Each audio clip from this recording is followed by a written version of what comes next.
जय हिंद दोस्तों। एग्जाम की पॉइंट में एक बार फिर से आप सभी का स्वागत है। दोस्तों, उत्तराखंड जीके की जो महत्वपूर्ण क्वेश्चनों की श्रृंखला चल रही है, इसकी आज ये 42वीं क्लास है। इससे पहले मैं 41 क्लासों को डिस्कस कर चुका हूँ और आपको पता है हम हर एक क्लास में क्वेश्चनों को डीपली डिस्कस करते हैं। तो दोस्तों, अगर आपने इससे पहले की क्लासें नहीं देखी तो इस वीडियो के डिस्क्रिप्शन में मैं आपको लिंक दे दूंगा, आप वहाँ से जा करके देख सकते हो। तो देखते हैं आज का पहला क्वेश्चन। पौरव वंश में सेना का भाग नहीं था। दोस्तों, जो पौरव वंश है, ब्रह्मपुर जो राज्य था, पर्वताकार वंश बोलो, उसमें जो सेना थी, सेना का भाग कौन सा नहीं था? तो हमें पता है पौरव वंश में 3 भागों में सेना बटी हुई थी। जो अश्व सेना थी उसका मालिक अश्वपति कहलाता था। जो हाथियों पे चलते थे गजपति कहलाता था। जो पैदल सेना थी वो जयनपति कहलाता था। ठीक है, हस्तिपति नहीं था। इसमें कौन सी नहीं था? हस्तिपति नहीं था। ठीक है, लेकिन दोस्तों अगर हम पौरव वंश में बोला कर कितने प्रकार के थे? 3 प्रकार के ही कर थे। कौन कौन से कर थे? तो भाग, ठीक है, भोग और बलि। ठीक है, भाग जो था अनाज के रूप में लिया जाता था, जो भोग था नगद कर था, और बलि क्या था? बलि प्रथाओं पर लिया जाने वाला कर था। जबकि उन्होंने अपने प्रशासन को कितने भागों में बांटा था? तो 4 भागों में बांटा था, जिसमें देश, प्रांत, तहसील और ग्राम में बांटा था।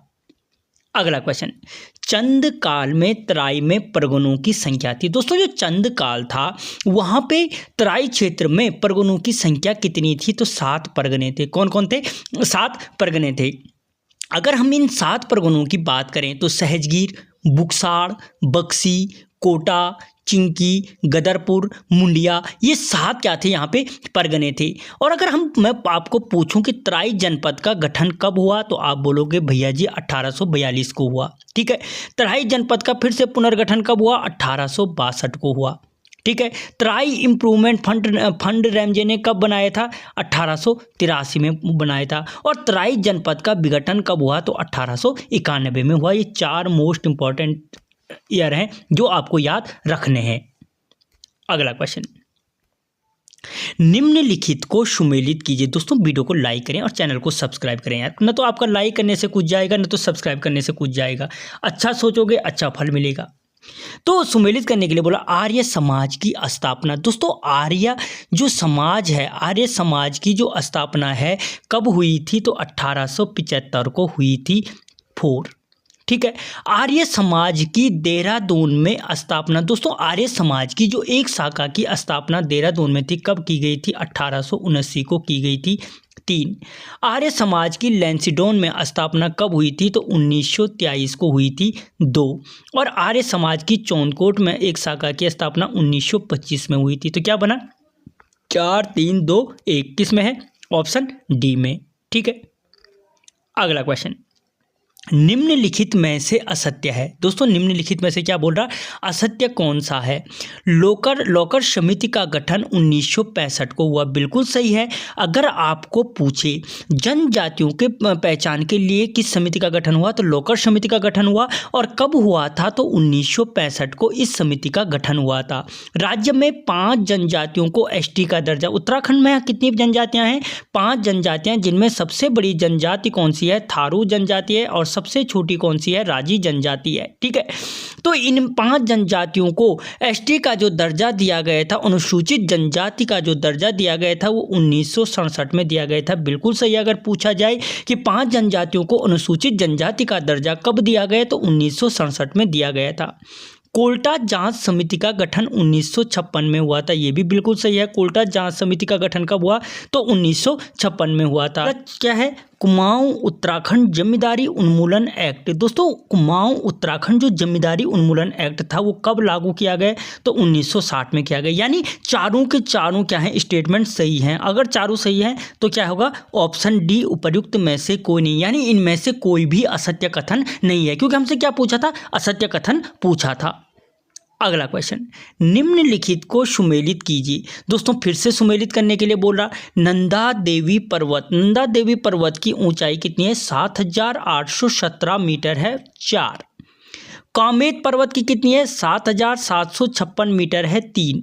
माणा पर्वत की कितनी है दोस्तों?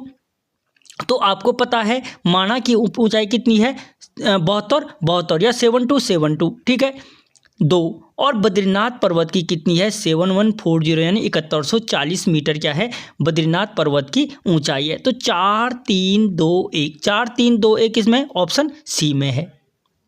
अगला क्वेश्चन, जौनसारी जनजाति के संबंध में असत्य कथन का चयन करें। किस जनजाति के संबंध में बोल रहा है जौनसारी जनजाति, जो गढ़वाल क्षेत्र की सबसे बड़ी जनजाति है, उसके संबंध में असत्य कथन पूछा है कि कौन सा कथन इसमें असत्य है।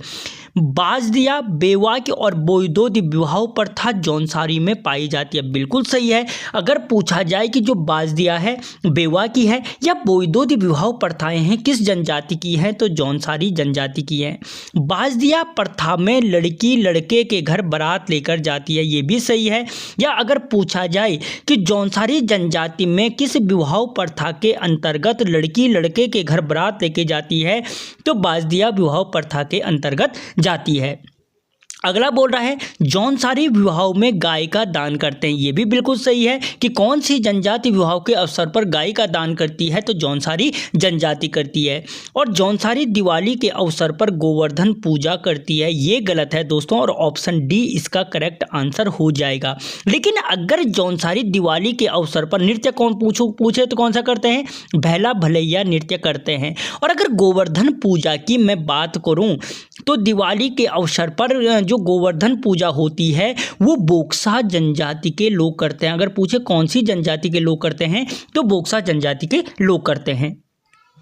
अगला क्वेश्चन, निम्नलिखित में से ओक की प्रजाति नहीं है।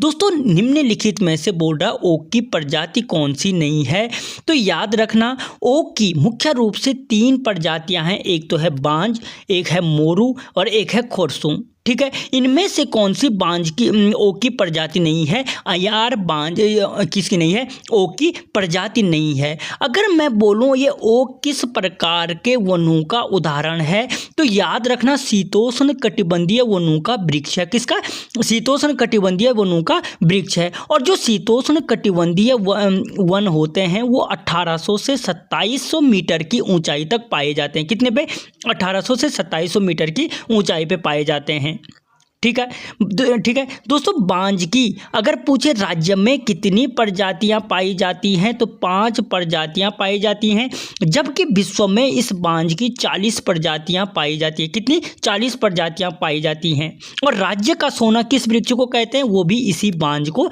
कहा जाता है। अगला क्वेश्चन, निम्नलिखित को सुमेलित कीजिए। दोस्तों समाचार पत्रों के संबंध में है और उनको सुमेलित करने के लिए बोल रहा है, ठीक है। समाचार पत्रों के संबंध में है और समाचार उनको क्या सुमेलित करने के लिए बोल रहा है।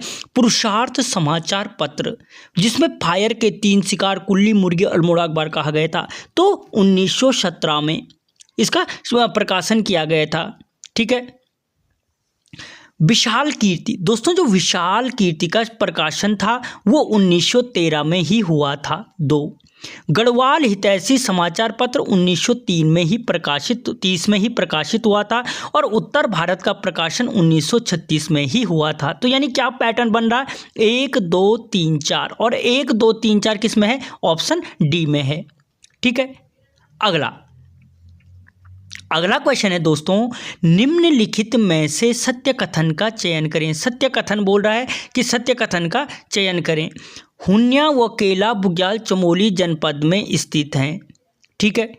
असत्य कथन होना था दोस्तों, क्योंकि ये तो हुन्या और केला बुग्याल चमोली जनपद में ही स्थित हैं, ठीक है। क्या है, ऑप्शन ए सही है। अगर पूछे हुन्या और केला बुग्याल कहाँ है, तो चमोली जनपद में स्थित है। अवनी खर्क व अनवार लेडी चमोली में स्थित है, ये भी सत्य है कि अनवार लेडी अगर पूछे बुग्याल कहाँ पे है, तो चमोली जनपद में स्थित है। अवनी खर्क कहाँ पे है, चमोली जनपद में स्थित है। लगभग सारे खर्क कहाँ हैं, चमोली जनपद में है, एक कसनी खर्क को छोड़कर। और अगर आप तैयारी कर रहे हैं तो मुझे बताना कि कसनी खर्क बुग्याल किस जनपद में स्थित है। और देवदामनी और दयारा बुग्याल उत्तर काशी में स्थित है, ये भी सत्य है। हर की दून बुग्याल देहरादून में स्थित है, ये गलत है दोस्तों, ऑप्शन डी इसका करेक्ट आंसर हो जाएगा, क्योंकि हर की दून जो बुग्याल है वो आपके उत्तर काशी जनपद में स्थित है। कहाँ पे है, उत्तर काशी जनपद में स्थित है। अगला क्वेश्चन, राज्य की नई निर्यात नीति कब लागू की गई। दोस्तों राज्य में जो निर्यात नीति है वो कब लागू की गई? नई निर्यात नीति तो 15 दिसंबर 2021 को लागू की गई। कब की गई? 15 दिसंबर 2021 को लागू की गई। और दोस्तों 2022 निर्यात रैंकिंग में हिमालय राज्यों में उत्तराखंड का कौन सा स्थान था? तो प्रथम स्थान था। क्या बोला मैंने? अगर क्वेश्चन पूछा जाए कि 2022 निर्यात रैंकिंग में हिमालय राज्यों में उत्तराखंड का स्थान था, तो याद रखना प्रथम स्थान था। और संपूर्ण देश में अगर स्थान पूछे 2022 में तो 9वां स्थान था। ठीक है, नई निर्यात नीति 15 दिसंबर 2021 को, 2022 में हिमालय राज्यों में उत्तराखंड का प्रथम स्थान था और संपूर्ण भारत में 9वां स्थान था। अगला क्वेश्चन, मानसखंड मंदिर मिशन के अंतर्गत कितने मंदिरों का चयन किया गया? दोस्तों जो मानसखंड मंदिर माला मिशन है, इसके अंतर्गत टोटल 48 मंदिरों का चयन किया गया है।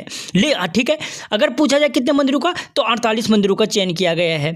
अगर पूछे कि मानसखंड मंदिर माला मिशन के अंतर्गत प्रथम चरण में कितने मंदिरों का चयन किया गया है, तो प्रथम चरण में 16 मंदिरों का चयन किया गया है। कितने? 16 मंदिरों का चयन किया गया है। और इन 16 मंदिरों को 4 धाम यात्रा की तर्ज पर, यानी जो केदारनाथ, बद्रीनाथ, गंगोत्री और यमुनोत्री की जो मुख्य यात्रा के पड़ाव हैं, उनकी तर्ज पर कुमाऊं क्षेत्र में ये क्या चलाया गया? मानसखंड मंदिर माला मिशन को चलाया जा रहा है।